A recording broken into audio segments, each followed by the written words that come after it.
even when you watch Dolph's interviews on Breakfast Club, he was saying like, so this is man, I fuck with both sides. Like people always ask me who, like, this is my first time fucking speaking on this shit. Fuck it, like on camera.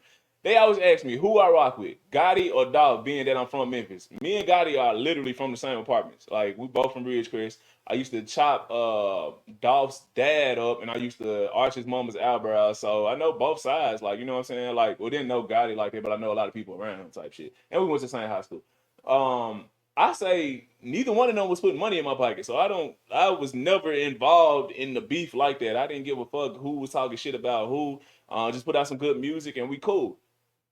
But if we really go back and look at the history of this beef, this is the weirdest shit ever because it got this far over words being spoken. Dolph said that people was coming to him saying that the shit Gotti was saying about him in music and that Gotti was saying in his music was about him. There was never any confirmation that Gotti was ever talking about him. And in fact, at one point, Gotti actually wanted to sign Dolph. Dolph decided against it. He said because he felt like Gotti told him one time that he had another guy that was signed to him and that he would be bigger than that guy. Dolph would be bigger than him because Dolph actually, cares about his Wasn't career. that he was talking about Moneybag Yo? No. It's another artist by the name of Zed Zilla, South Memphis landlord. You know what I'm saying? Like he got a couple songs. You'll know him if you heard him. Like it was like features. It wasn't really like his tracks, but but he has some bangers in the city over the years. Everybody always wondered why Zed wasn't bigger. You know what I'm saying? Like why isn't he on Gotti's level? You know what I'm saying? And so I can understand Gotti telling Dolph that because you're gonna want some answers before you sign to somebody. You're gonna want to know like why didn't your biggest artist pop? Right. If you couldn't make him pop, why do I feel like you can make me pop?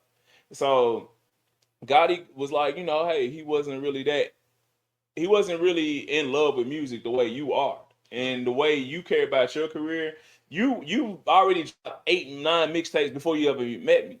So I could really do something with that. Meanwhile, Zed, everything he ever produced, everything he was ever on, I helped him with that. So he was the raw talent while Dolph was the established vet. There you go. Gotcha. So boom.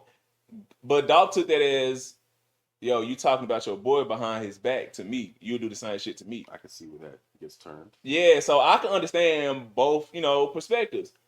Dolph then I actually admitted on Breakfast Club that his homies were the ones that were telling him that Gotti was talking about him. Gotti never said his name. So it's like we doing all, and then we all know what happened after that. After that, Dolph called Juke, his big sister, told him that he put money in Juke's pocket. He said that he fucked Gotti's baby mama, like, and then all hell broke loose. Then they started talking about each other, and Gotti still wasn't saying names, but you could tell, like, okay, now Gotti's talking about him. So all of this shit came off of some alleged shit that was said that nobody can fucking pinpoint if Gotti was talking about him or not.